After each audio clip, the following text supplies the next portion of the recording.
This is a CBS News special report. I'm Jeff Glor, reporting from headquarters in New York. Good morning. President Trump is about to talk about the election results from last night. The Republicans held on to the Senate and added to their majority, but Democrats took back the House.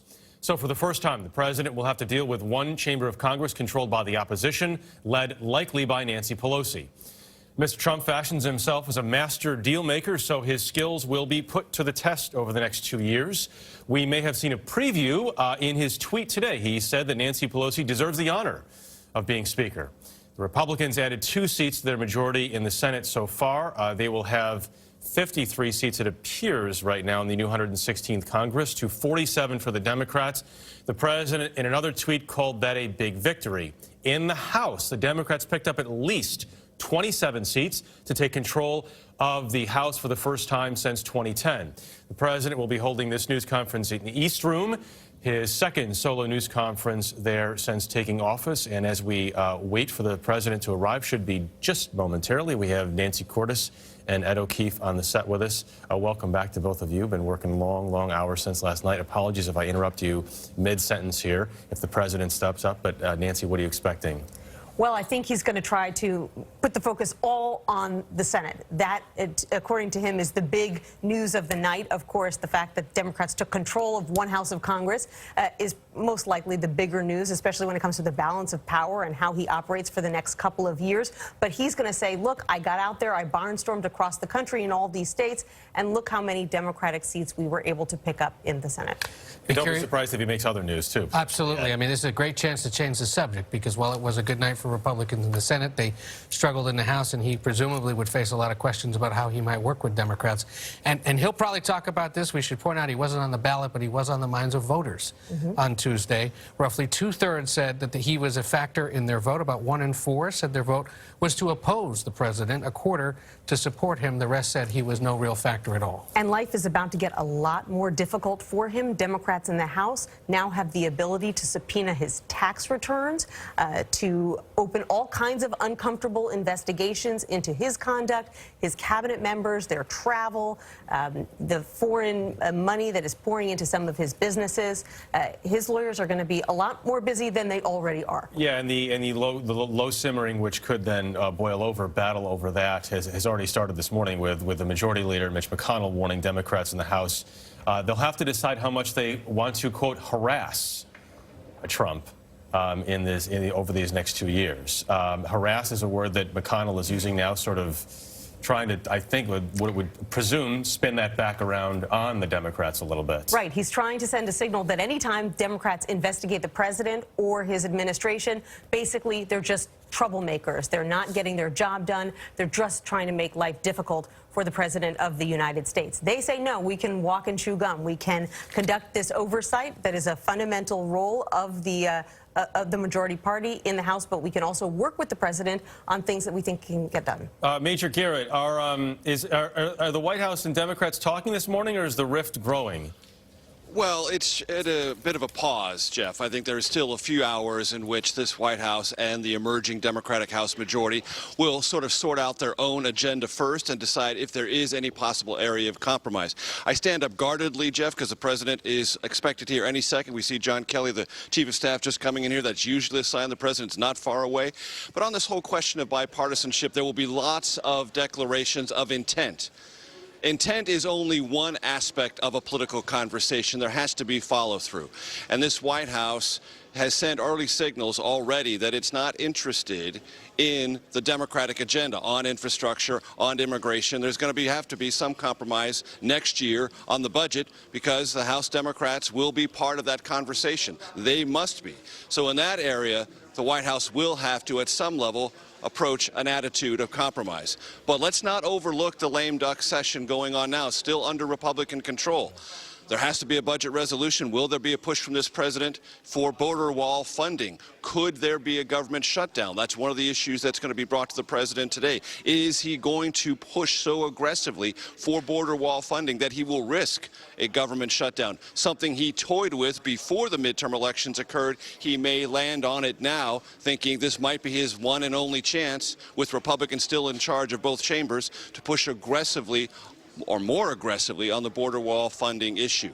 And there, of course, is the suggestion he made in the closing days of the campaign there might be another tax cut coming. Now, the House Republicans have already passed a tax cut in addition to the one that was approved in the first year of the Trump presidency. The Senate Republicans haven't acted on it, but it doesn't mean they won't. That issue is also something that could get a lot of attention in the lame duck session long before House Democrats take over the beginning of next year. Jeff? All right, Major, thanks very much. Yeah, the lame duck session is pretty fascinating to talk about. It's going to be wall to wall because now Republicans have a clock, and they need to get everything done that's on their agenda before they lose control of the House. So don't be surprised if you see them working weekends, if you see them working right up until Christmas. They'd like to try to get some trade deals done and signed into law. You know, this is going to be their last big push for at least 2 years. They have exactly 1 month. Friday, December 7th, the money runs out. The lights would go off if there's no spending agreement. So if they want to have a fight about immigration, it would start next week when Congress returns to town. House Republicans have to decide who their new leader will be, and they'll try to focus on what their legislative priorities will be in those closing weeks. I talk about immigration or taxes. Right. Either one.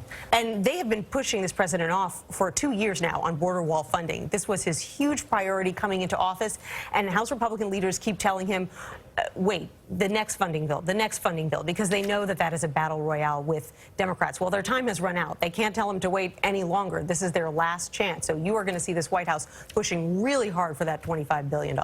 And interesting to think about, as Sarah Sanders, the press secretary, and Kellyanne Conway, advisor to the president, now walk in, which means the president is typically not too far behind here. Kellyanne Conway made this comment this morning that she reminded everyone that the president is a counterpuncher. And so in terms of talking about this new Congress, the new House at least, and the foil, that's interesting to think, all right, everybody's standing up, and the president should be coming up to the microphone here momentarily. We will listen to him talk post-election results. Here you go. Thank you. Thank you very much. Please. Thank you.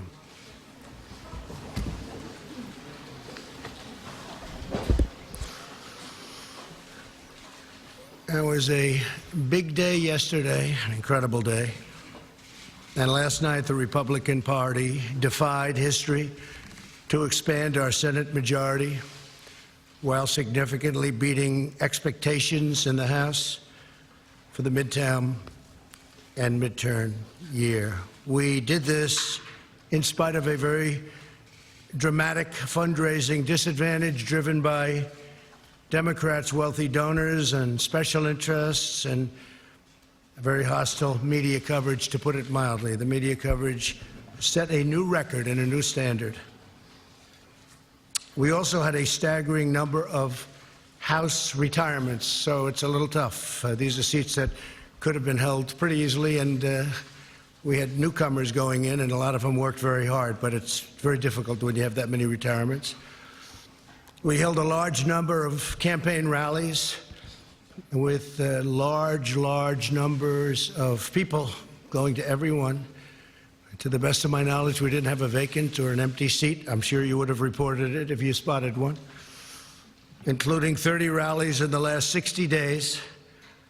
And we saw the candidates that I supported achieve tremendous success last night. As an example, of the 11 candidates we campaigned with during the last week, 9 won last night.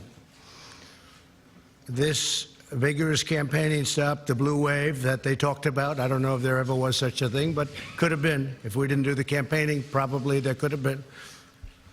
And the history really will see what a good job we did in the final couple of weeks in terms of getting some tremendous people over the finish line. They really are tremendous people, but many of them were not known, but they will be known. This election marks the largest Senate gains for a president's party in a first midterm election since at least President Kennedy's in 1962. There have been only 4 midterm elections since 1934 in which a president's party has gained even a single Senate seat. As of now, we picked up, it looks like 3, could be 4, perhaps it could be 2, but we picked up a lot. And most likely the number will be 3. You people probably know that better than I do at this point because you've looked at the more recent numbers. 55 is the largest number of Republican senators in the last 100 years. In the last 80 years, a sitting president's party has only gained a cumulative total of 8 Senate seats, averaging 1 per decade. So if we picked up 2, 3, or 4, that's a big percentage of that number. So in the last 80 years, you think of that, only 8 seats. In President Obama's first midterm election, he lost 6 Senate seats, including in the deep blue state of Massachusetts. Republicans captured at least 4 Senate seats held by Democrat incumbents. And these are tremendously talented, hardworking people that did this. Indiana, North Dakota, Florida, Missouri. We also won 2 open Senate seats in Tennessee. I want to congratulate our great champion who did such a great job in Tennessee, Marcia. And in Utah. And Arizona is looking very good, really very good. She's done a terrific job. That was a tough race, and she's done a fantastic job. In each of these open seats, Democrats recruited very strong candidates with substantial fundraising and media support. We were getting bombarded with money on the other side. In the House, Republicans dramatically outperformed historical precedents and overcame a historic number of retirements, the most House Republican retirements in 88 years. 43 House Republicans retired. Now, I will say this, that in many cases they were chairmen of committees, and they left because they weren't chairmen, because the Republicans have a rule for 6 years. And what that does is wonderful in one way. It lets people come through the system and become chairman. And another way, it drives people out. Because when they're a chairman, they don't want to go and not be a chairman. You're the chairman of a committee, and you're a big deal, and all of a sudden, you're not doing that anymore. So they leave. We had a lot of them leave. It's, I guess you can flip a coin as to which system is better. The Democrats do the other. Some of their folks have been in those committees for a long time as chairman. In 2010, President Obama's first midterm, he lost 63 seats.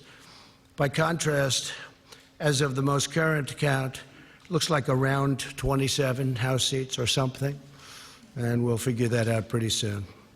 We also had a slew of historic wins in the governor's races. The governor's races were incredible, against very well-funded, talented, and skilled Democrat candidates and people that worked very, very hard, respectfully, for those candidates, like Oprah Winfrey, who I like. I don't know if she likes me anymore, but that's okay. She used to.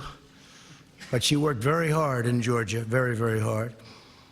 And if you look at them, with 4 governor's races crucial to 2020 and the presidential race, Florida, Iowa, Ohio, and Georgia, the big ones.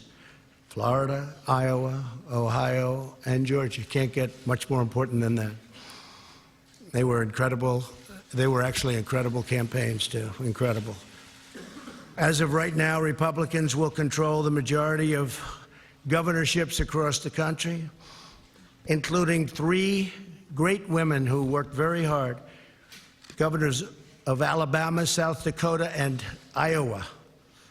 They worked very, very hard. They're very talented. By expanding our Senate majority, the voters have also clearly rebuked the Senate Democrats for their handling of the Kavanaugh hearings. That was a factor, I think maybe a very big factor. The way that was handled, I think, was tremendous energy was given to the Republican Party by the way they treated then Judge Kavanaugh, now Justice Kavanaugh, and expressed their support for confirming more great pro-Constitution judges. Candidates who embraced our message of low taxes, low regulations, low crime, strong borders, and great judges excelled last night. They excelled. They really, I mean, we have a list of people that were fantastic. And I'm just going to point them out. Mike Bost, Rodney Davis, Andy Barr was fantastic. I went to Kentucky. For the most part, I didn't campaign for the House, but I did actually make a special trip for Andy Barr because he was in a very tough race in Kentucky, and he won. That was a very tough race. The polls were all showing that he was down, and down substantially, and he won. And that one I did do. Pete Stauber of Minnesota, great guy, he's new, and ran a fantastic race. On the other hand, you had some that decided to, let's stay away, let's stay away. They did very poorly.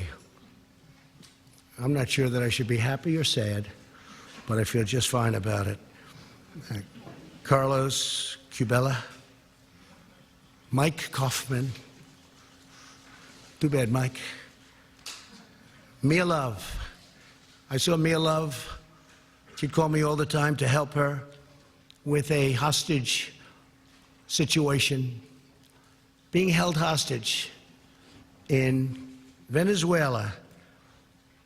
But Mia Love gave me no love, and she lost. Too bad. Sorry about that, Mia. And Barbara Comstock was another one. I mean, I think she could have won that race, but she didn't want to have any embrace. For that, I don't blame her. But she lost, substantially lost. Peter Roskam didn't want the embrace. Eric Paulson didn't want the embrace. And in New Jersey, I think he could have done well, but it didn't work out too good. Bob Eugen, I feel badly because I think that's something that could have been won. That's a race that could have been won. John Faso, those are some of the people that, decided for their own reason not to embrace whether it's me or what we stand for, but what we stand for meant a lot to most people. And we've had tremendous support, and tremendous support in the Republican Party, among the biggest support in the history of the party. I've actually heard at 93% it's a record, but I won't say that because who knows. But we've had tremendous support. America is booming like never before, doing fantastic. We have Larry Kudlow here, and he said the numbers are as good as he's ever seen numbers at any time for our country. But he's a young man, so he hasn't seen that many numbers. Where's Larry? You're a young man, right, Larry? And you haven't been doing this too long, but they're as good as you've ever seen. And we may have, if you have a question for Larry, we'll do that. But I want to send my warmest appreciation and regards to Majority Leader Mitch McConnell. We really worked very well together. We have been working very well together. We actually have a great relationship. People just don't understand that, which is fine. And also to perhaps, looks like, I would think, Speaker Nancy Pelosi. And I give her a lot of credit. She works very hard, and she's worked long and hard. I give her a great deal of credit for what she's done and what she's accomplished. Hopefully we can all work together next year to continue delivering for the American people, including on economic growth, infrastructure, trade, lowering the cost of prescription drugs. These are some of the things that the Democrats do want to work on, and I really believe we'll be able to do that. I think we're going to have a lot of reason to do it. And I will say, just as a matter of business, I was with some very successful people last night. We were watching the returns. So if the Republicans won, and let's say we held on by 2 or 1 or 3, it would have been very hard out of that many Republicans to ever even get support among Republicans, because there'll always be 1 or 2 or 3 people that, for good reason or for bad reason or for grandstanding, we have that too. You've seen that. You've seen that, plenty of grandstanding. But for certain reasons, that many people, you're always going to have a couple that won't do it. So that puts us in a very bad position. In other words, had we kept, and this is no, I'm saying this for a very basic reason, it's common sense. It puts us in a very tough position. We win by 1 or 2 or 3, and you'll have 1 or 2 or 3 or 4 or 5 even come over and say, you know, look, we're not going to go along with this. We want this, this, this, and all of a sudden we wouldn't even be able to get it in many cases out of the Republicans' hands before we sent it on to the Senate. And now we have a much easier path because the Democrats will come to us with a plan for infrastructure, a plan for health care, a plan for whatever they are looking at, and we'll negotiate. And as you know, it's been very hard in the Senate because we need essentially 10 votes from Democrats, and we don't get those votes because the Democrats do really stick together well. I don't agree with them on a lot of policy, but I agree with them on sticking together. They stick together great. So now we go into the Senate. We don't have the 10 votes. And what happens? It doesn't get passed. Even if it gets out of the House, it doesn't get passed. So under the new concept of what we're doing, I say, come on, let me see what you have. They want to do things. You know, I keep hearing about investigations, fatigue. Like from the time, almost from the time I announced I was going to run, they've been giving us this investigation fatigue. It's been a long time. They got nothing, 0. You know why? Because there is nothing. But they can play that game, but we can play it better. Because we have a thing called the United States Senate. And a lot of very questionable things were done between leaks of classified information and many other elements that should not have taken place. And all you're going to do is end up in back and forth and back and forth, and 2 years is going to go up, and we won't have done a thing. I really think, and I really respected what Nancy said last night about bipartisanship and getting together and uniting. She used the word uniting, and she used the bipartisanship statement, which is so important because that's what we should be doing. So we can look at us, they can look at us, and then we can look at them, and it'll go back and forth, and it'll probably be very good for me politically. I could see it being extremely good politically because I think I'm better at that game than they are, actually. But we'll find out. I mean, you know, we'll find out. Or we can work together. You can't do them simultaneously, by the way, just in case somebody says, oh, you can do them both. No, you can't. Because if they're doing that, we're not doing the other, just so you understand. So we won't be doing that. But now what happens is we send it to the Senate, and we'll get 100% Democrat support, and we'll get some Republican support. And if it's good, I really believe we have Republicans that will help with the approval process, and they will really help with the approval process. So it really could be a beautiful bipartisan type of situation. If we won by 1 or 2 or 3 or 4 or 5, that wouldn't happen. And the closer it is, the worse it is. This way, they'll come to me, we'll negotiate, maybe we'll make a deal, maybe we won't. That's possible. But we have a lot of things in common on infrastructure. We want to do something on health care, they want to do something on health care. There are a lot of great things that we can do together. And now we'll send it up, and we will really we'll get the Democrats, and we'll get the Republicans or some of the Republicans. And I'll make sure that we send something up that the Republicans can support, and they're going to want to make sure they send something up that the Democrats can support. So our great country is booming like never before, and we're thriving on every single level, both in terms of economic and military strength, in terms of development, in terms of GDP, we're doing unbelievably. I will tell you our trade deals are coming along fantastically. The USMCA and South Korea is finished. USMCA has gotten rave reviews. We're not going to lose companies anymore to other countries. They're not going to do that because they have a tremendous economic incentive, meaning it's prohibitive for them to do that. So it's not going to be like NAFTA, which is one of the worst deals I've ever seen, although we've made some other pretty bad ones too. Now is the time for members of both parties to join together, put partisanship aside, and keep the American economic miracle going strong. It is a miracle. We're doing so well, and I've said it at a lot of rallies. Some of you have probably heard it so much you don't want to hear it again, but when people come to my office, presidents, prime ministers, they all congratulate me, almost the first thing, on what we've done economically, because it is really amazing. And our steel industry is back. Our aluminum industry is starting to do really well. These are industries that were dead. Our miners are working again. We must all work together to protect our military.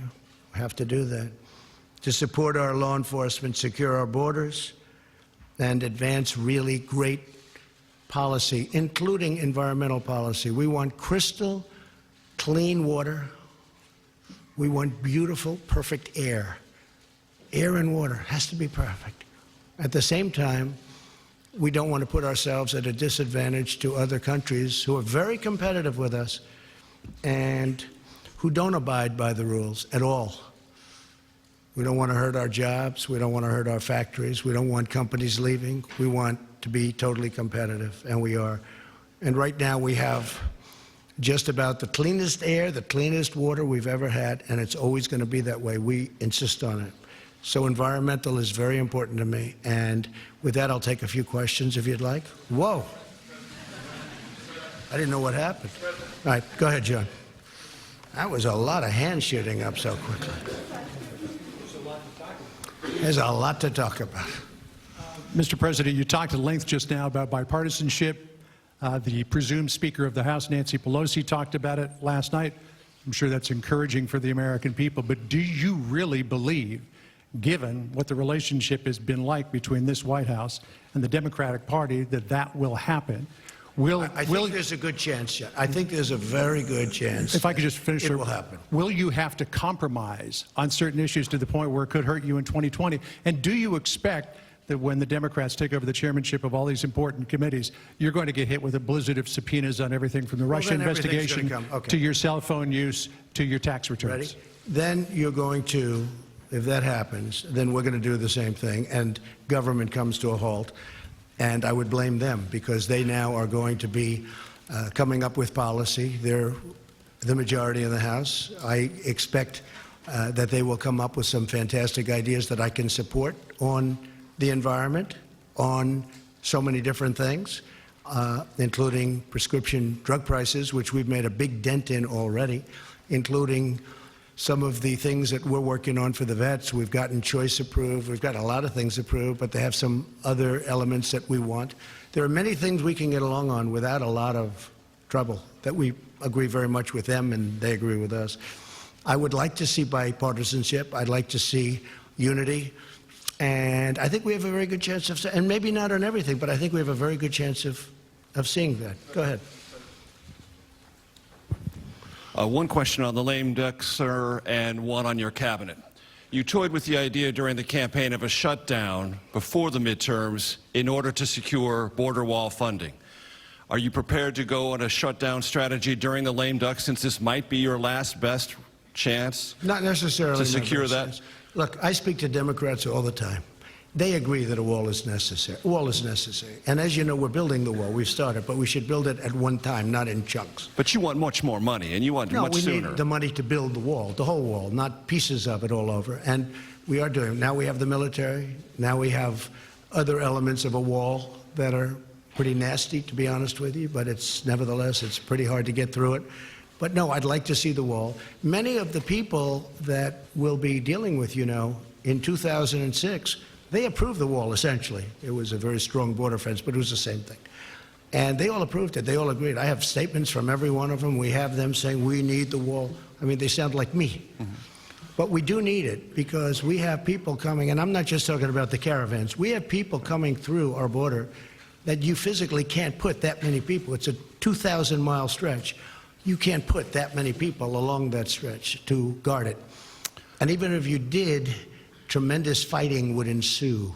So we need the wall. Many Democrats know we need the wall. And we're just going to have to see what happens. I mean, I will be fighting for it. They have done everything in their power to make sure. I got the military, $700 billion and $716 billion. The wall is a tiny, tiny fraction of the cost of that.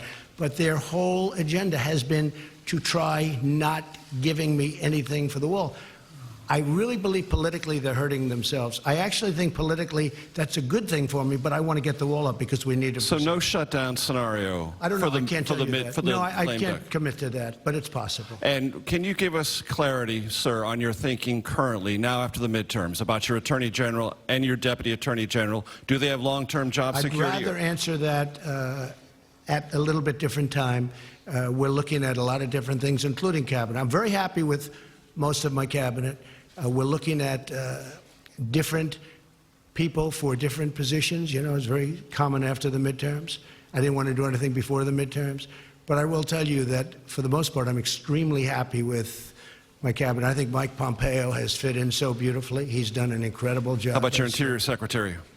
We're looking at that, and I do want to study whatever is being said. Is he in jeopardy? I think he's doing an excellent job. But we will take a look at that in a very strong, and we'll probably have an idea about that in about a week. Thank you, Mr. President. Okay, thank you. Wow, this is... Go ahead, John. He gave me a fair interview the other day, so I might as well ask him a question. All right, thank you, Mr. President. And picking up there, you told me the other day that you are an open book. So I think I am an open book.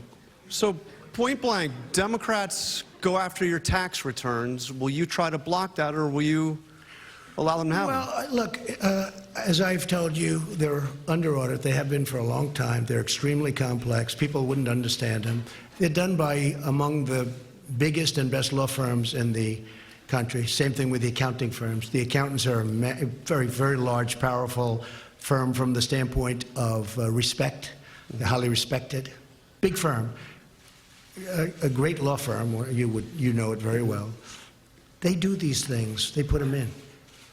But people don't understand tax returns. Now, I did do a filing of over 100 pages, I believe, which is in the offices. And when people went and saw that filing and they saw the magnitude of it, they were very disappointed. And they saw the detail. You'd get far more from that.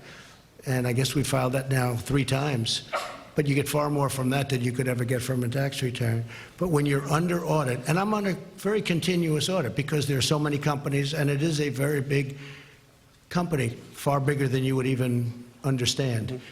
But it's a great company, but it's big, and it's complex, and it's probably feet high. It's a very complex instrument, and I think that people wouldn't understand it. But if I were finished with the audit, I would have an open mind to it. I would say that, but I don't want to do it during the audit. And really, no lawyer, even from the other side, they say often, not always. But when you're under audit, you don't subject it to that. You get it done, and then you release it. So when that happens, if that happens, I would certainly have an open mind to it. So that means if the audit is still on, you will not turn over the tax returns, or you'll fight to block it? When it's under audit, no, nobody would. Nobody turns over a return when it's under audit. Okay? Thank you. Thank you. Yeah, go ahead, please.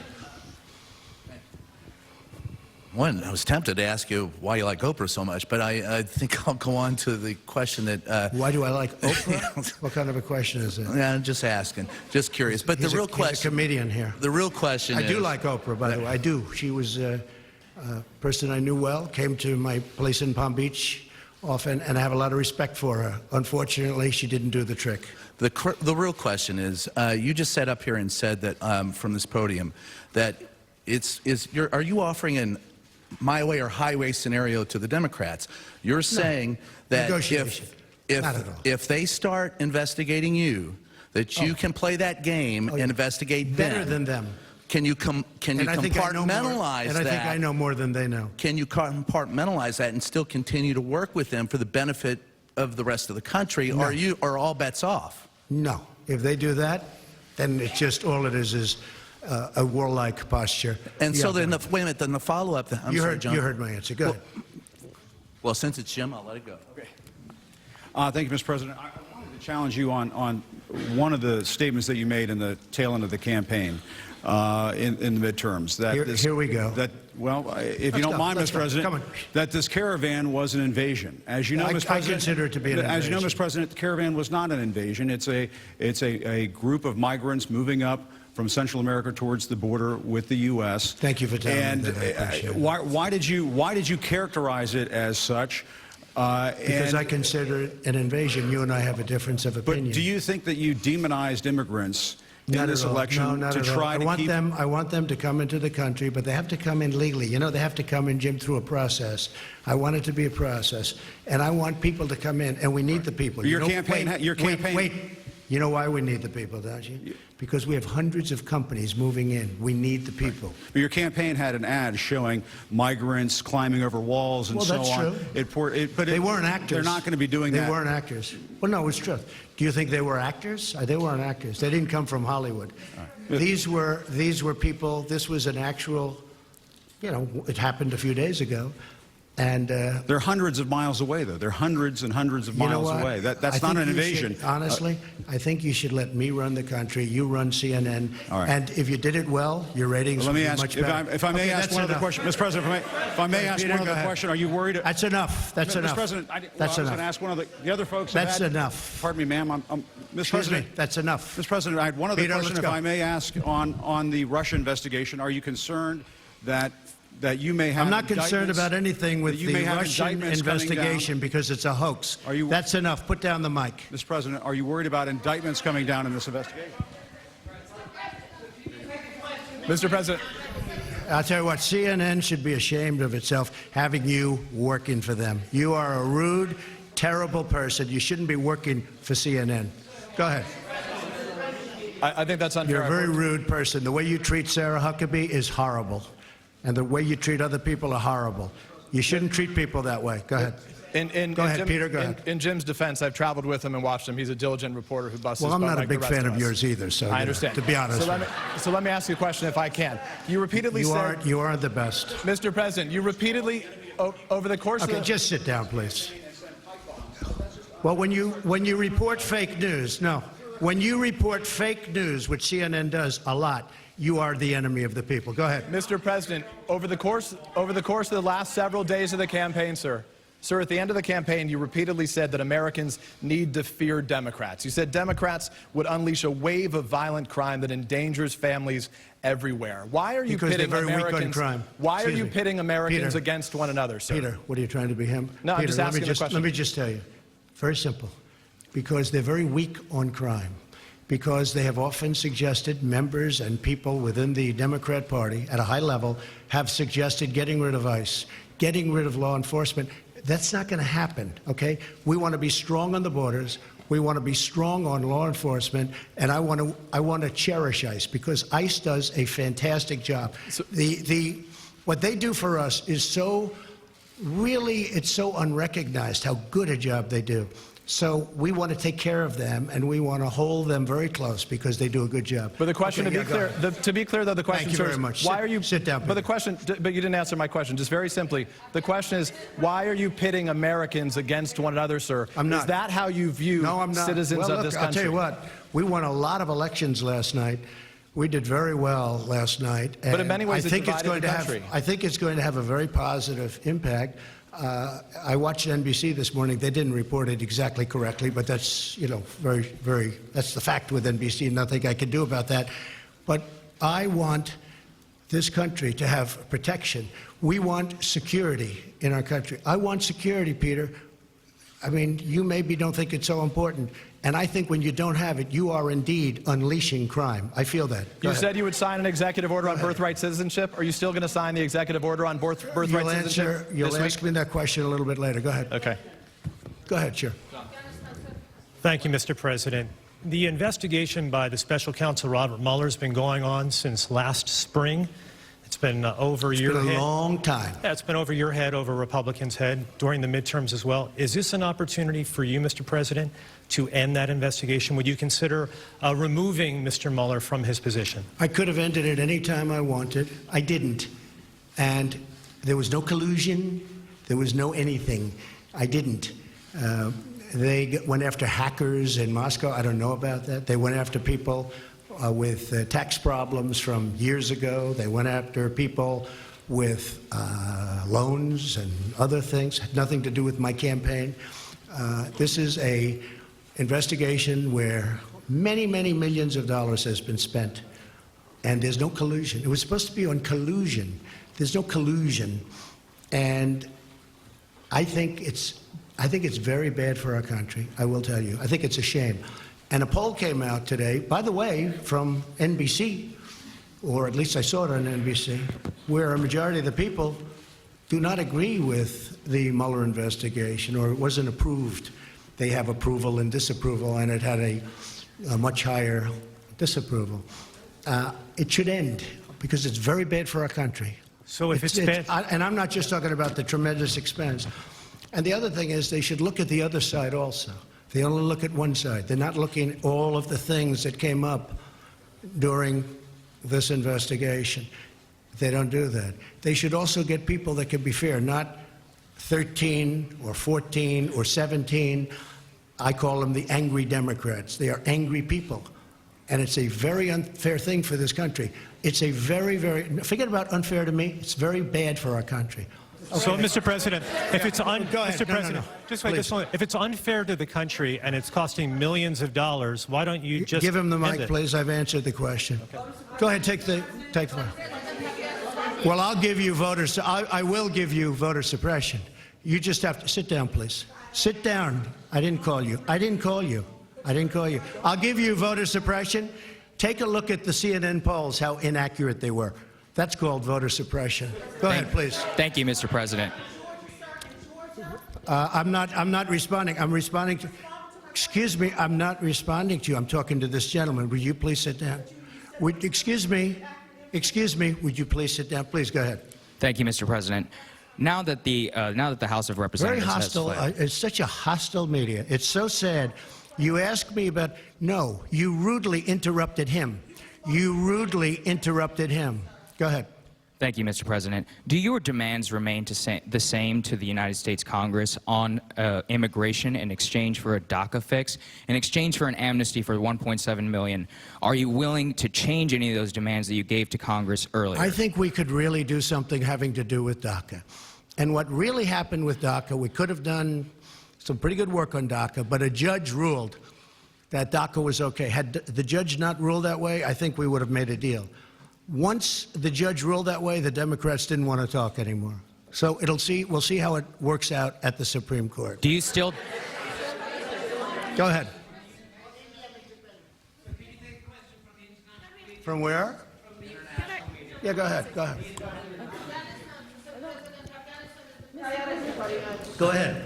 Which group? Where do you want me to take the question from? Yeah. Go ahead, ma'am. Go ahead. Take the. Oh, either one. Either one. Okay. Or both. Are you together?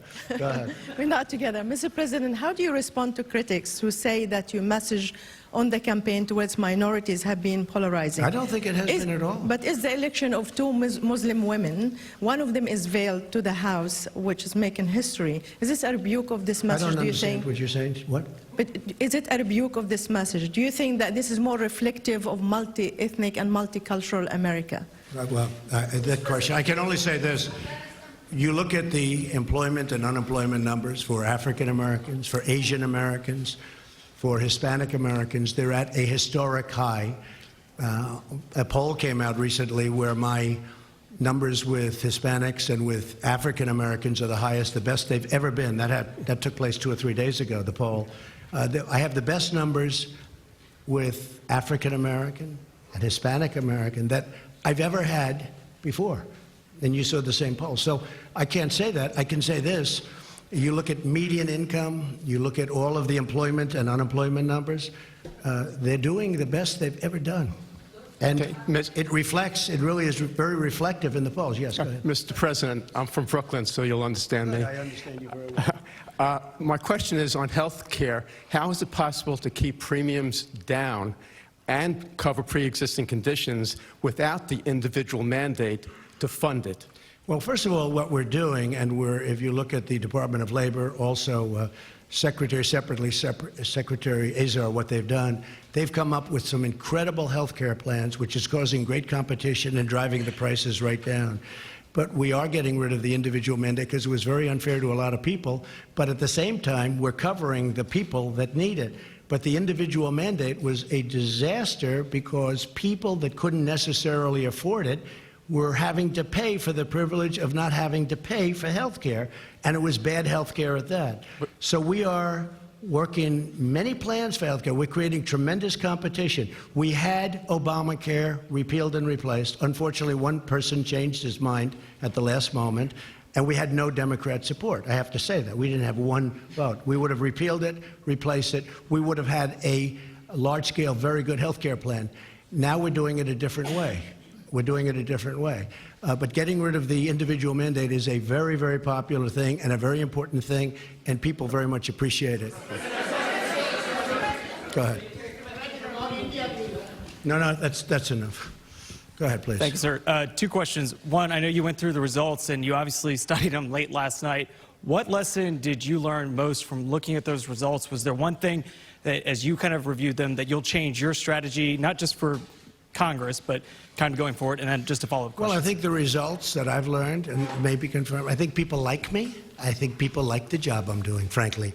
Because if you look at every place I went to do a rally, I couldn't do it with everybody. And it was very hard to do it with people in Congress because there's just too many, there would be too many stops. But I did it with the Senate. I did it with Andy Barr, as you know. And he won. He won a very tough race against McGrath. It was a very, very tough race in Kentucky. And he was down quite a bit. And I went there, and we had a tremendous, very successful, some of you were at that rally. And he won that race. But I could only do that so much because there are just so many players involved. But I did focus on the Senate, and we had tremendous success with the Senate. Really tremendous. Can I ask you one more question? Sorry, Mr. President, one more question, if you don't mind. I'm so sorry, sir.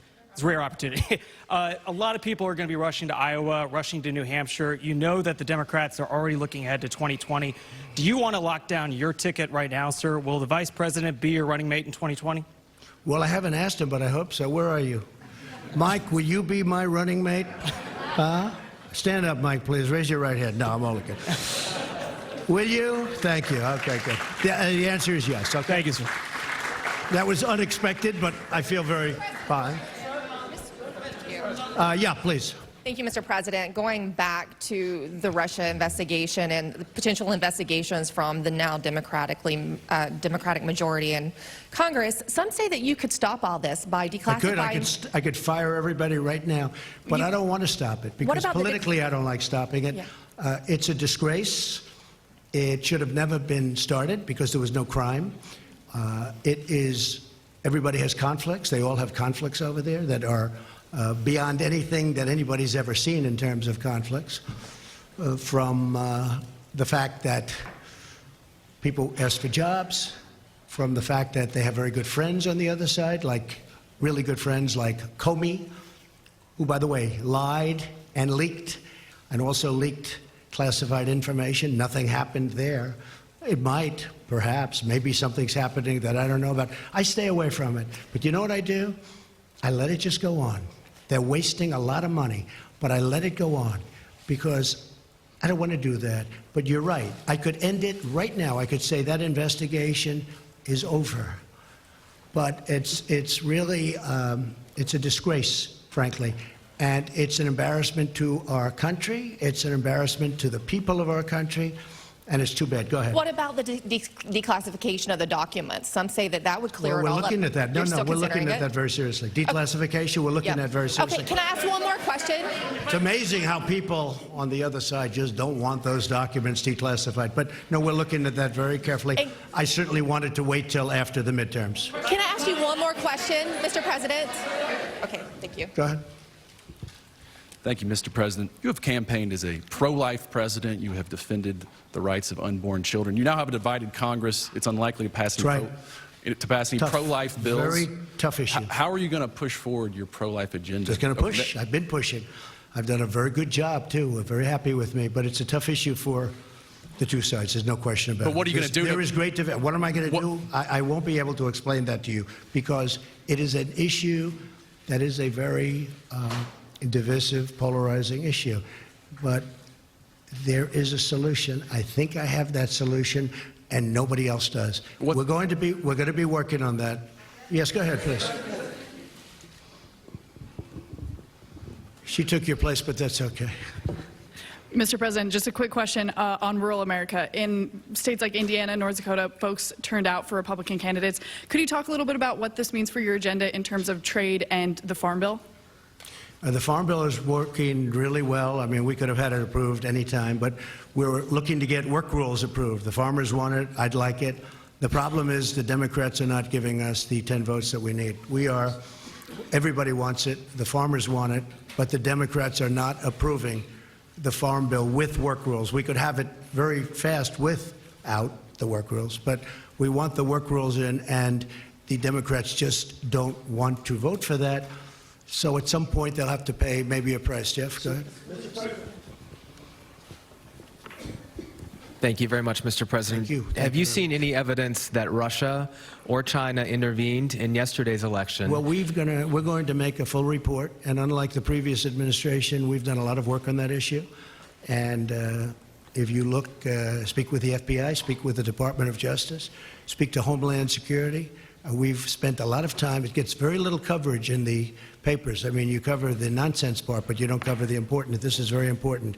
And we have been working very hard on China and Russia and everybody else looking into our elections or meddling with our elections. But people tend not to write about it. But we have worked very hard, as you've probably heard. What do you intend to say, sir, to President Xi and to President Putin when you meet with them later this month?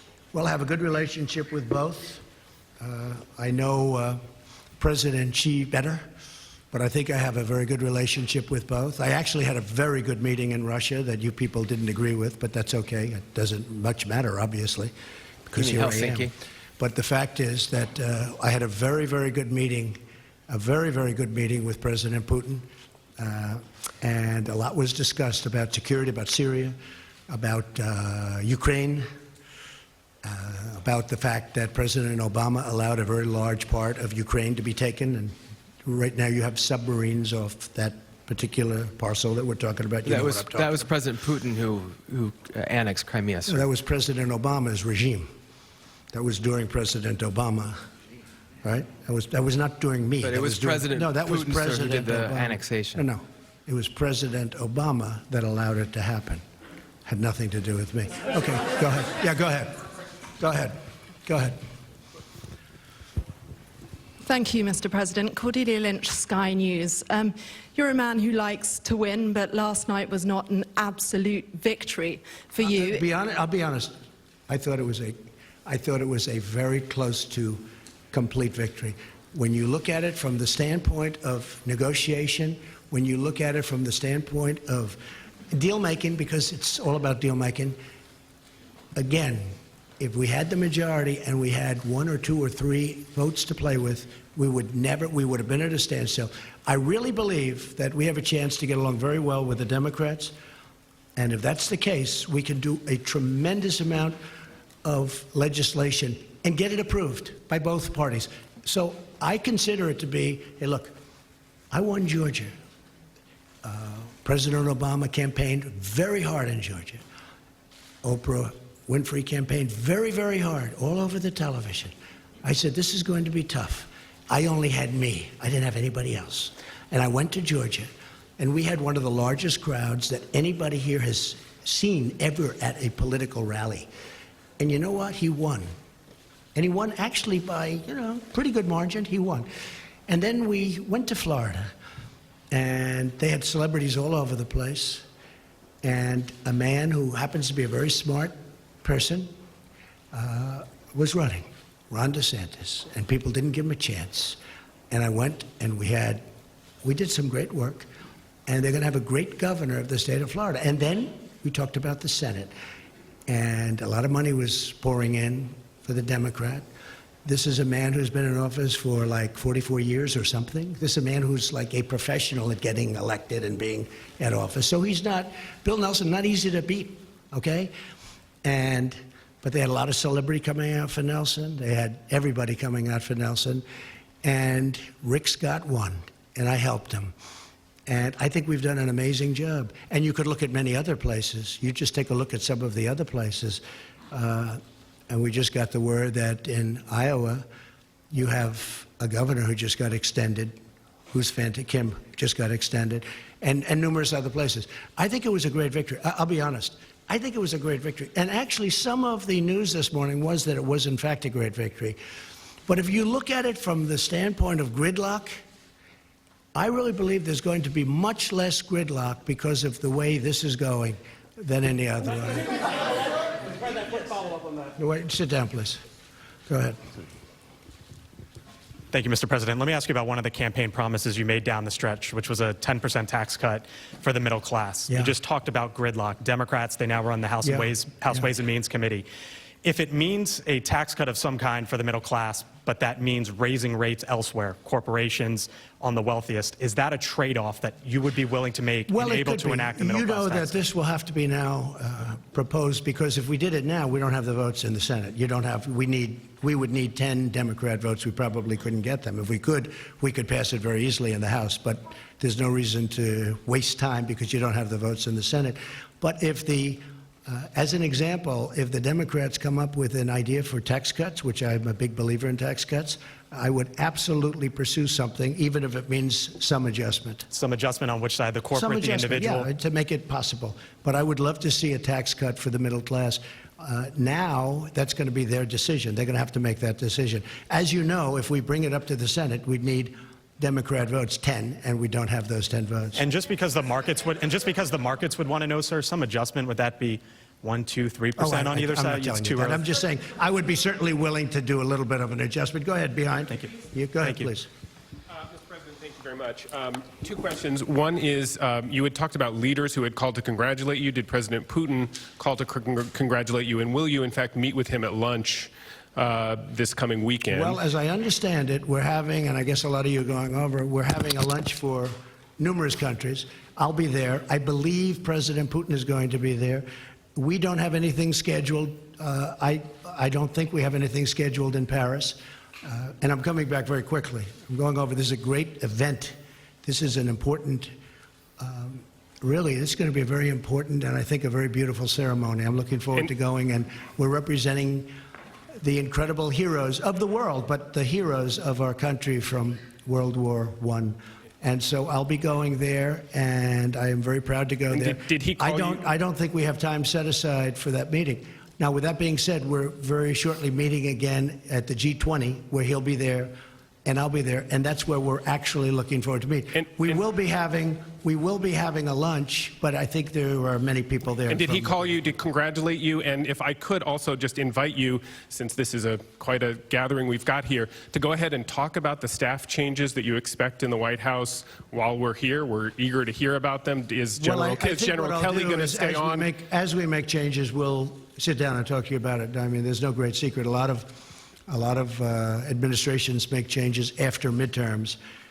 I will say that for the most part, I'm very, very happy with this cabinet. We're doing a great job. But what about in the White House? What about in the White House, sir? You've got a lot of White House staff. Some have been talking about leaving. General Kelly has been rumored to be leaving. No, people leave. People leave. And is that going to happen? People leave. I haven't heard about John Kelly, but no, people leave. They come in. They're here. It's a very exhausting job.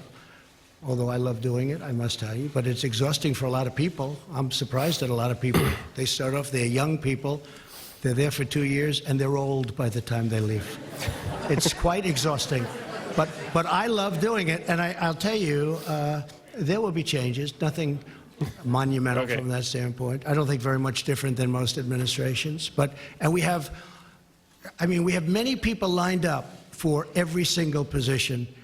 Any position, everybody wants to work in this White House. We are a hot country. This is a hot White House. We are a White House that people want to work with. Okay. No, please, behind you. Go ahead. President, this has been a very challenging campaign. This has been a very challenging campaign. It has involved quite a lot of abuse and a lot of violence. People have died during the course of this campaign. Right. Is there any way in which you think the temperature could be lowered? Perhaps peace could break out with the media? Perhaps your bipartisan relationships across the House and the Senate may now produce some change? Or are we going to have more of the same? It's a very fair question. Look, I would love to see unity and peace and love and any other word you want to use. And Obviously, I think we had to, especially at this particular juncture, we had to wait till after the midterms are over. Now they're over. If they would cover me fairly, which they don't, I'm not saying that in a hostile way. I get extremely inaccurate coverage. I can do something that's fantastic, and they'll make it look like not good. And I don't mind having bad stories. If I make a mistake, cover it. I would like you to cover it fairly, but cover it. But when you do something terrific, look how little the economy is talked about. A poll came out this morning talking about how little the three networks, I don't think they included CNN, but how little the three networks talk about how good the economy is. How little. Almost not at all. If President Obama had this economy, and by the way, if that administration through somebody else kept going, you would have had negative 4.2 instead of positive 4.2% growth. You would have had negative. It was heading down. But here, the point is this, excuse me. I would love to see unity, including with the media. Because I think the media, I'll be honest, I think it's a very divisive thing for our country. And you would be amazed at how smart people are that are reading your stories and seeing your stories and watching. You'd be amazed how perceptive and how smart they are. They get it. And it really does bring disunity. I didn't, excuse me. You are not called on. Go ahead, please. About Turkey. Thank you, President Trump. Shortly after your victory speech on the historic night of back in November 2016, I asked you to what single factor you most attributed this victory to. You have to speak up. Sure. On the night of your victory, I asked you, right after your speech, to what you would attribute your victory. You pointed up to the ceiling and you said that it was God. Based off of that, how would you say over the last 2 years God plays, what kind of a factor he plays in the day-to-day execution of the office of the president? Well, God plays a big factor in my life, and God plays a factor in the lives of many people that I know very well in this room, like your vice president. God plays a very big role in my life. And one more back to a quick follow-up. Which loss last night surprised you the most, and which of these unsuccessful candidates are you most likely to consider for Nothing a future administration? Me in politics. Would you but there were any some of those? losses last night, and there were some victories last night that have been incredible. I mean, there were victories last night that nobody would believe, especially based on the suppression polls. They had a lot of suppression polls. Would you and there were some any... victories last night that were very surprising, but I'm not going to pick out special. Well, would you consider people. any for It's a tough post? enough for those people to have. Would you a loss. consider any for an administration post moving forward as one of the very few of the 3.7% unemployed? What? Would you consider any of the people who lost last night for a post in the administration in the near future? I know a couple of very good ones. Yeah, I would actually. Go ahead, please. Mr. President, I asked you on Monday if there was anything that you regret in your first 2 years. And you said that at times you could have and should have used a, quote, softer tone. Your critics, as you can imagine, your skeptics, they say they're not holding their breath on that happening. Will you indeed have to change your tone if you're to get things passed through Congress after losing the House? And you also said you might extend an olive branch. What would that look like? I would love to have. I'd be very good at a low tone. But when things are done not correctly about you, written about you, said about you, on television, on wherever it is, you have to defend yourself. I would love to do very even tones, much easier than what I have to do. I have to go around, and going around is much easier than facing somebody and being treated fairly.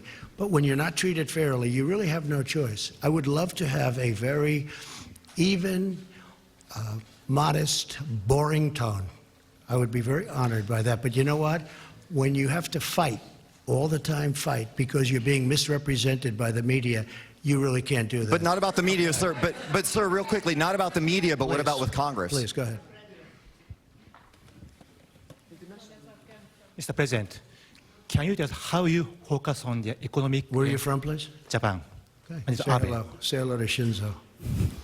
Yes. I'm sure he's happy about tariffs on his cars. Go ahead. That's my question, actually. So how you focus on the trade and economic issues with Japan? Will you ask Japan to do more, or will you change your tone?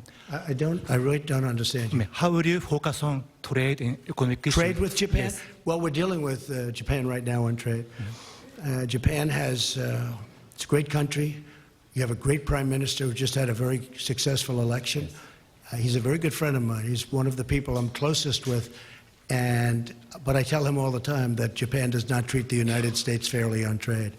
They send in millions of cars at a very low tax. They don't take our cars. And if they do, they have a massive tax on the cars. Japan, and I'm not blaming Japan, I'm blaming the people that were in charge of the United States for allowing that to happen. But as you know, we have close to a $100 billion trade deficit with Japan, and Japan has treated us very unfairly. But don't feel lonely, because you weren't the only one. How about North Korea? How about North Korea? Thank you, Mr. President. Two international news questions. The first one, Secretary Pompeo's talks about North Korea have been postponed. What is happening there, and will your meeting still happen with... We're going to change it because of trips that are being made. We're going to make it in another date. But we're very happy how it's going with North Korea. We think it's going fine. We're in no rush. We're in no hurry. The sanctions are on. You still expect to meet Kim Jong-un? Excuse me, wait. Sorry, sir. The sanctions are on. The missiles have stopped. The rockets have stopped. The hostages are home.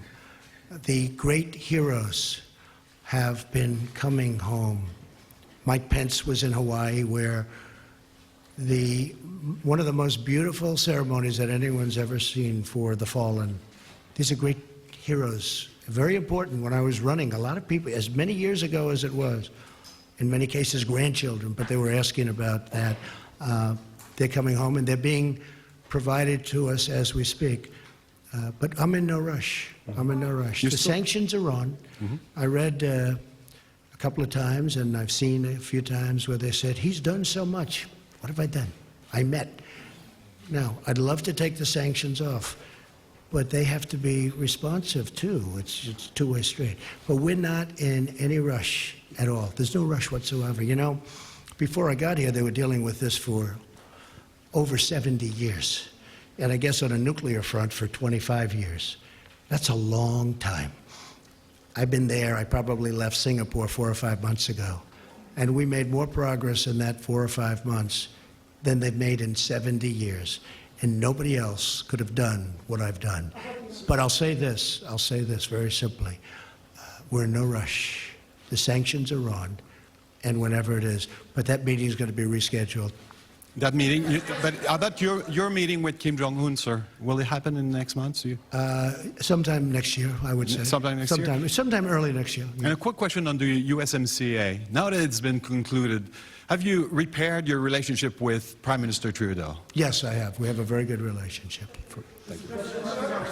Thank you very much, Mr. President. We've been talking a lot about division and the division that exists in this country right now. And some of the statistics are disturbing, I think, to just about everyone. Anti-Semitic incidents have increased by 57% since 2016. Hate crimes are on the rise. Why do you think that is, and what will you do about it? It's as very president? sad to see it. I hate to see it. And as you know, I've done more. In fact, if you were with us the last time we met, Prime Minister Netanyahu said that this president has done more for Israel than any other president. Those words, those exact words.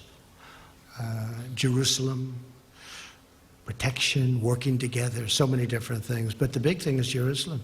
You know, many presidents have said they are going to build the embassy in Jerusalem. Never happened. Making it the capital of Israel. Never happened. Never happened. But it happened with me, and quickly. And not only did it happen, we built the embassy. That would have taken another 15 or 20 years and cost probably billions of dollars. And we did it for a tiny amount of money. It's already done. It's open. Nobody has done more for Israel than Donald Trump. And the nice part is that's not me saying it. That's Prime Minister Netanyahu. But what about Mr. President, what about the divides in this country? Mr. President, what about healing the divides in this country Well, and we want to addressing see those that. We want to issues see it healed. And specifically? one of the things I think that can help heal is the success of our country. We are really successful now. We've gone up $11.7 trillion in worth. If you know, China's come down tremendously, tremendously. China would have superseded us in 2 years as an economic power Now they're not even close. China got rid of their China 25 because I found it very insulting. I said that to them. I said China 25 is very insulting because China 25 means in 2025 they're going to take over economically the world. I said that's not happening. And we've gone way up. They've gone down. And I don't want them to go down. We'll have a good meeting and we're going to see what we can do. But I have to say this. Billions of dollars will soon be pouring into our treasury from taxes that China is paying for us. And if you speak to Mr. Pillsbury, who probably is the leading authority on China, he was on the other day saying he has never seen anything like it. And you know who else hasn't? China hasn't. And Mr. President, but we're going to try and make a deal with China because I want to have great relationships with President Xi, as I do, and also with China. you're talking about the economic. How do you see your role as a moral leader? Go ahead, Mr. please. President, just Go how ahead, do you see your please, role as a please. moral Go leader? ahead. There's so many people, I'm sorry. As a moral leader, ahead. though. I think I am a great moral leader, and I love our country. Go ahead, please. Thank you, sir. You said earlier in this press conference that Democrats had a choice that you would not work with them on legislation if they were investigating you. Do you not have a choice in the matter as well? Don't you have a responsibility? It's inappropriate. No. I think it's very inappropriate. We should get along and get deals done. Now, we can investigate. They look at us, we look at them. It goes on for 2 years. Then at the end of 2 years, nothing's done. Now, what's bad for them is being in the majority, I'm just going to blame them. You understand? I'm going to blame them. They're the majority. Honestly, it makes it much simpler for me. They will be blamed. But I think Nancy Pelosi, and I put that statement out on social media today about Nancy Pelosi, that if she's short of votes, because frankly, I think she deserves, and a lot of people thought I was being sarcastic or I was kidding. I wasn't. I think she deserves it. She's been fighting along for it. She's been fighting. I really mean this. There was nothing sarcastic about it, or it was really meant with very good intentions. I think she deserves it. She's fought long and hard. She's a very capable person. And, you have other people shooting at her, trying to take over the speakership. And I said, if it's appropriate, I said, if we can and if we will, if she has a problem, I think I would be able to very easily supply her the necessary votes. That's not said in any way other than I really believe she deserves that position. I also believe that Nancy Pelosi and I can work together and get a lot of things done, along with Mitch and everybody else that we have to work with. I think we'll get a lot done. Mr. President, why can't why can't you ahead. do that while subpoenas are coming through? Excuse me? Why can't you work together while there are subpoenas or while there are investigations in process? I think we will. Look, now that the election's over.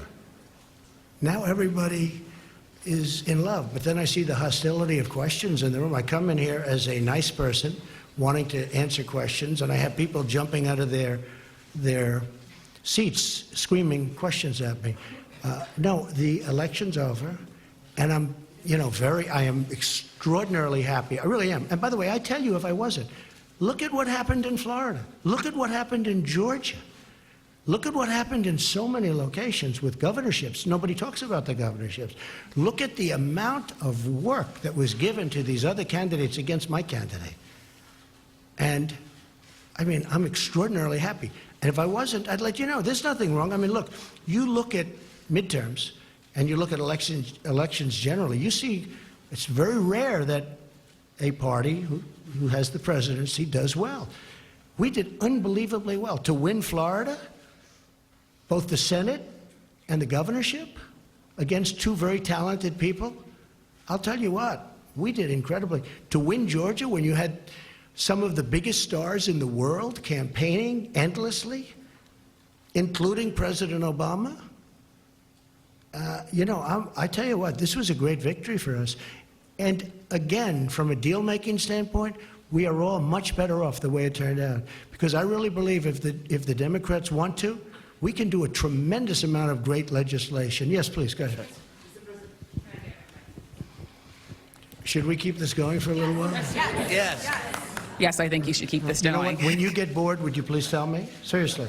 Tell me. You're never bored. I don't want to, hopefully not. I don't want to overstay, but yes, please go ahead. Hi, Mr. President. Yami Shelcenter with PBS NewsHour. On the campaign trail, you called yourself a nationalist. Some people saw that as emboldening white nationalists. Now people are also I don't saying know why you'd that say the that. president. That's such a racist There are question. some people that say that now the Republican Party is seen as supporting white nationalists Oh, I because don't of your believe rhetoric. that. I don't What do you believe make of that? I don't believe it. Well, I don't know. Why do I have my highest poll numbers ever with African Americans? Why do I have among the highest poll numbers with African Americans? I mean, why do I have my highest poll numbers? That's such a racist question. Honestly, I mean, I know you have it written down and you're going to tell me. Let me tell you, it's a racist question.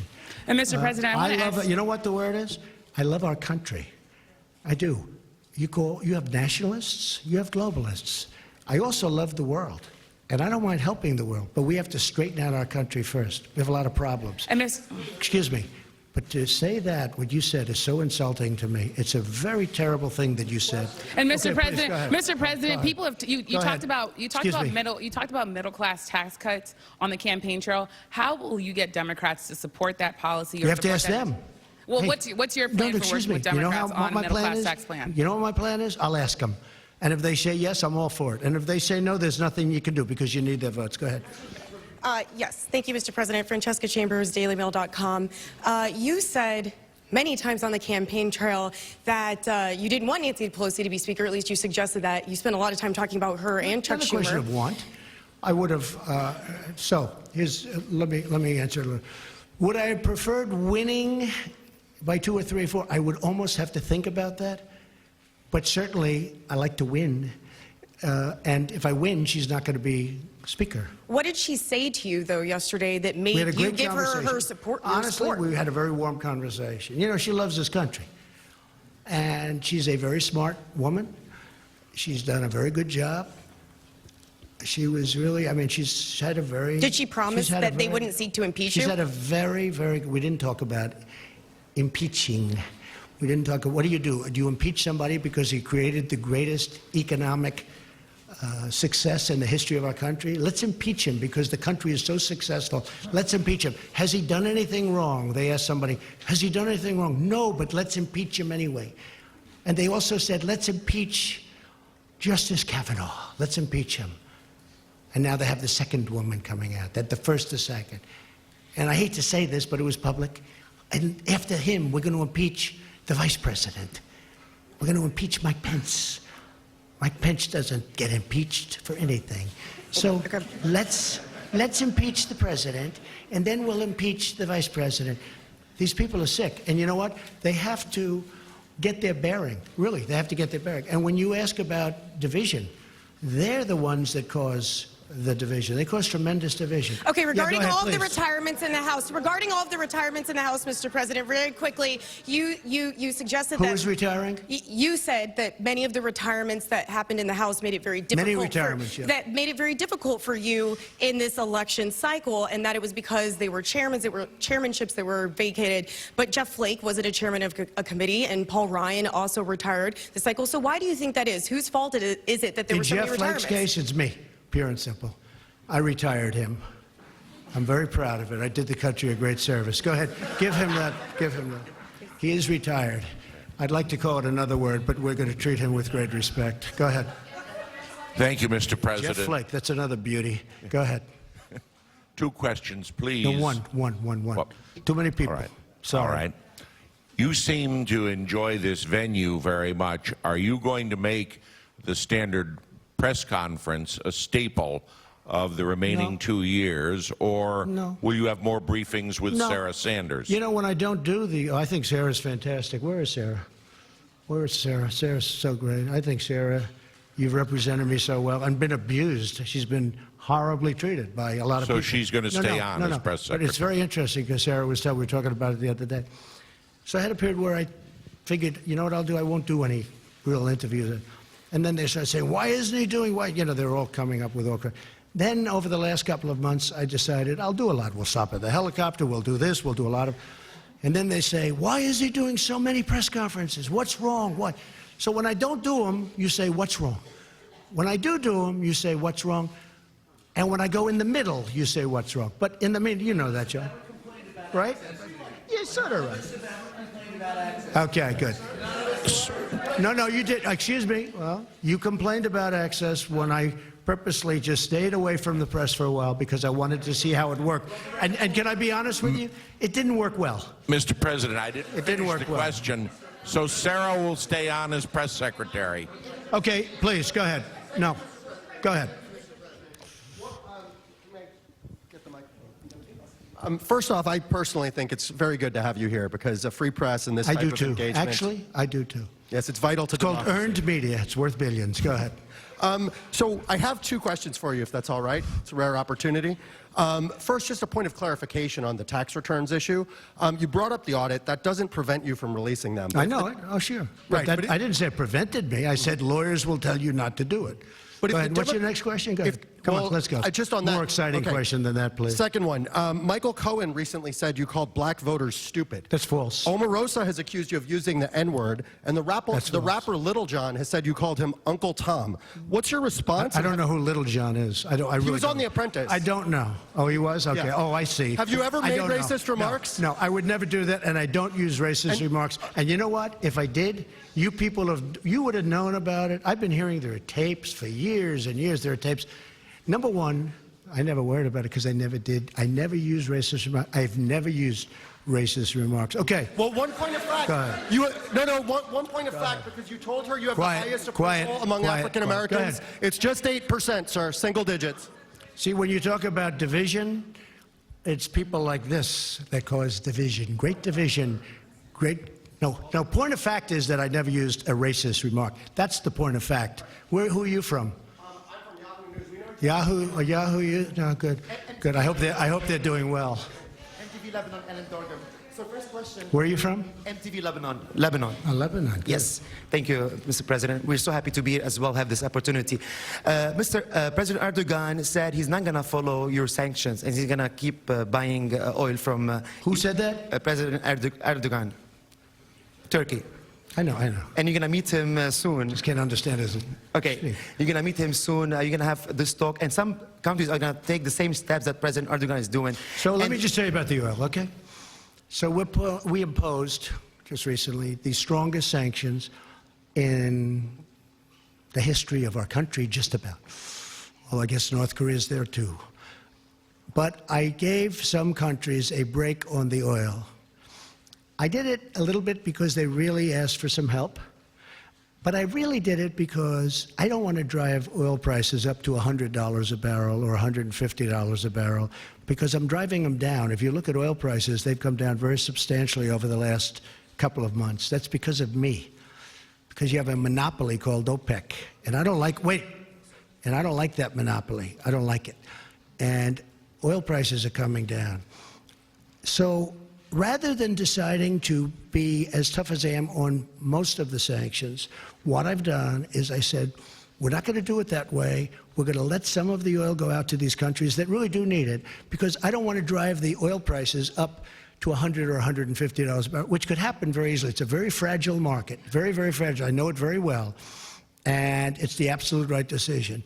And they'll get tougher as time goes by, maybe. But I don't want to have any effect on the oil prices worldwide where I drive them up, because I consider that to be a tax, and I don't like taxes. We have a peace process between Israel and Palestine. Please. The peace process is over. Who? Oh, congratulations to John Tester. Congratulations. I'm sure you're very unhappy about that. Go ahead. Mr. Yes, President, please, go ahead. Can you address the... We'll take a couple of more and then we'll go. Can you address concerns in places like Georgia where people waited in line to vote for hours, where voting machines weren't working in certain districts, and You think there that's the wasn't power? reason that the candidate lost? Well, there are concerns being raised that it wasn't... I wasn't well, involved access in to- Georgia. I know, but other than as I president- love the state. I Yes, do but love as the state. President of the United States, are you concerned about the access that people are having to voting? I heard it was very efficient in Georgia. I heard it was very efficient. But again, you'd have to ask the state governments, because just one of those things you're going to have to ask them. Yeah, go ahead, please. Please, go ahead. Thank you, Mr. President. You expressed some concerns about social media companies unfairly censoring conservatives during the election. Do you anticipate working with Democrats to regulate these companies, or are you satisfied with I the would way do things that, are? yeah. I would look at that very seriously. I think it's a serious problem. At the same time, you start getting into Speech, that's a very dangerous problem. That could be the beginning. So it's very dangerous. Believe it or not, I'm one that really likes free speech. A lot of people don't understand that. But I am a big believer. When you start regulating, a lot of bad things can happen.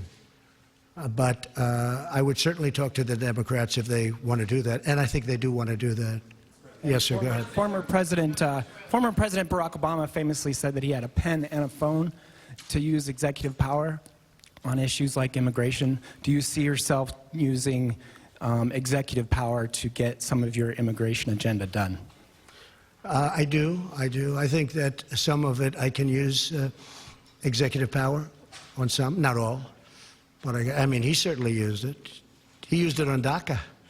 And when he did it, he said something to the effect that, I'm not allowed to do this, it'll never hold up, but I'm doing it anyway. And he did it, and they found judges that approved it. We also found judges that didn't approve it, so it's obviously going to be determined in the Supreme Court. And if the court rules in favor of what President Obama thinks they should rule, which is what he said, then I will probably have a deal with the Democrats in a very short period of time. We were very close to having a deal until we got that very strange ruling. You also made some promises about immigration during the campaign, and I want to know if you're going to follow through with them. Are you going to aggressive? Which one are you talking about? Birthright citizenship. Are you going to sign an executive order to ban? We are looking at it very seriously, absolutely. I mean, is yes or no? Or and I believe we have the absolute right, but that's another case that will be determined by the Supreme Court of the United States. Are you going to send 15,000 troops to the border? You've been reading the same documents as I have. You know exactly what I'm doing. You know exactly what I'm doing. So go ahead. What's your next question? Also, on the Khashoggi matter, we've been more than a month since the death of Mr. Khashoggi, the journalist. Very sad thing, very terrible thing. Do you think Saudi Arabia is guilty of having him murdered? And if so, I'll what have kind a of much punishment will be stronger involved? opinion on that subject over the next week, and I'm working very closely with Congress. We're working together, some very talented people, and we're working with Congress, we're working with Turkey, and we're working with Saudi Arabia, and I'm forming a very strong opinion. Go ahead, John. Go ahead, John. Mr. President, just a quick follow-up. You said something about Nancy Pelosi. You said that Nancy Pelosi, she loves our country. Do you regret some of the things you said during the campaign? I mean, various times you said Democrats want to put a wrecking ball to our future, want to destroy our country. I believe that. With their current policy, they're using a wrecking ball on our country. I believe that 100%. This would be a wrecking ball. But I think there's a compromise somewhere, and I think that could be really good for our country. Okay, how about one more? Do you regret the ad? Do you regret the ad that you did that was branded as a racist ad, and even Fox News wouldn't air it, NBC wouldn't air it? Do I regret it? Networks? Yeah. Surprised you'd ask me that question. I do not. Go ahead, please.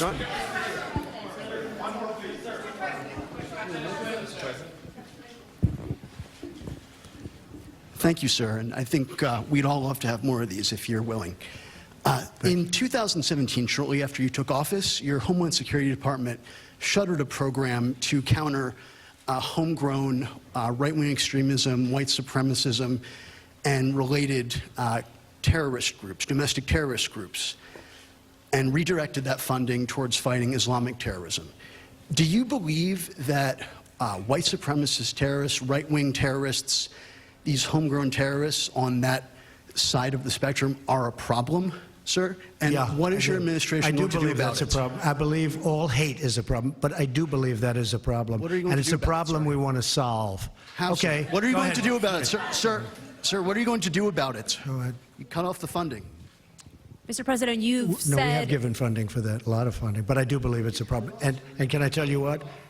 It's a problem that I don't like even a little bit. Go ahead.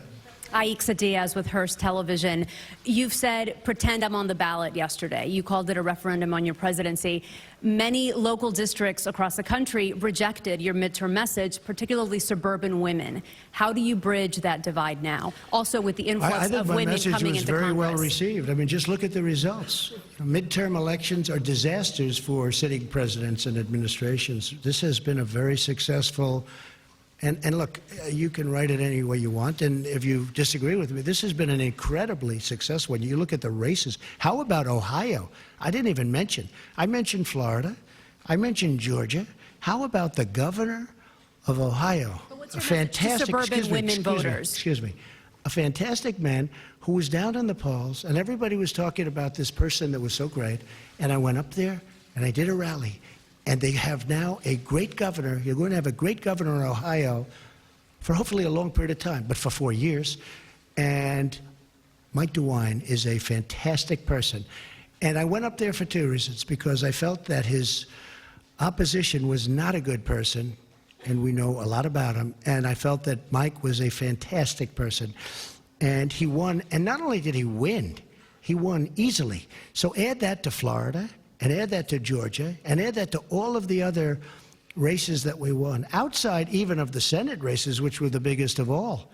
Because these were races that, and Mike Pence can tell you, and some of the folks over here can tell you, these were races that were going to be unopposed. We were not going to oppose certain of the people running, certain senators. They said they couldn't be beaten. They said Heidi could not be beaten. Please don't do it. They couldn't. This was a year out. What about in the suburban Excuse districts? me, How do you get those back? You're telling me about popularity. They said many of these people, when I said 9 out of 11, but I said when many of these people, these weren't like easy races, these were tough races. And so I think the level of popularity, the first question I was asked was about, well, what have you learned? What about your own popularity? I think that's what I learned. Is I was very well received by this great country, by the people of our great country. And I'm very proud of that, because I love the people of this country. These people, we are the greatest people. I love the people of our country. What do you say to women, and Mr. I'll tell you something. When you look at the races that we won in Florida, which we weren't expected to win, and Georgia, which we weren't expected to win, and Ohio, which we weren't expected to win, and one, I mean, you look at some of them, the number of votes that we got is incredible. So I'm really happy with not only the way it came out, but the response to me as your president. And as your president, I've made our country safe. I've rebuilt, and I'm in the process of rebuilding our military, and the jobs are here, every one of them built here. We're going to have the strongest, very shortly, we're going to have the strongest military our country has ever had. I've done more for the vets than any president has done, certainly in many, many decades, with choice and with other things, as you know, with other things. But our vets are doing better than they've ever done. But if you look at choice alone, I mean, just take a look at what we've done with choice. But the people of our country are very happy with the job that I'm doing. And you know, one of the things that they want so much is security. They want security, both at the border. They want it with our military. They want it with law enforcement. They want it with ICE. You know, we've taken out thousands of MS-13 gang members, thousands out of, it's hard to believe, thousands out of our country. Women of our country who are incredible people, they want security, they want safety, they want financial security also. We've done that. But they want physical security. And we've taken out thousands of people that shouldn't be in this country. But we have to get strong immigration laws so they don't come in. We want laws where they don't come in, where we don't have to take them out per se. And again, I'm very honored to be with all of you. It was a great day yesterday. It was a great evening. I think we had a tremendous success, and hopefully the tone can get better. How will you change that? Hopefully the tone can get a lot better. And I really believe it begins with the media. We used to call it the press. Does it begin with you, Mr. President? I really believe it begins with the media. If you would cover, and there was a very interesting story written in a very good paper recently that talked about the fact that it isn't good what the media is doing, and that I do have the right to fight back because I'm treated very unfairly. So I do fight back, and I'm fighting back not for me. I'm fighting back for the people of this country. Thank you all very much. Thank you. Well, that was something.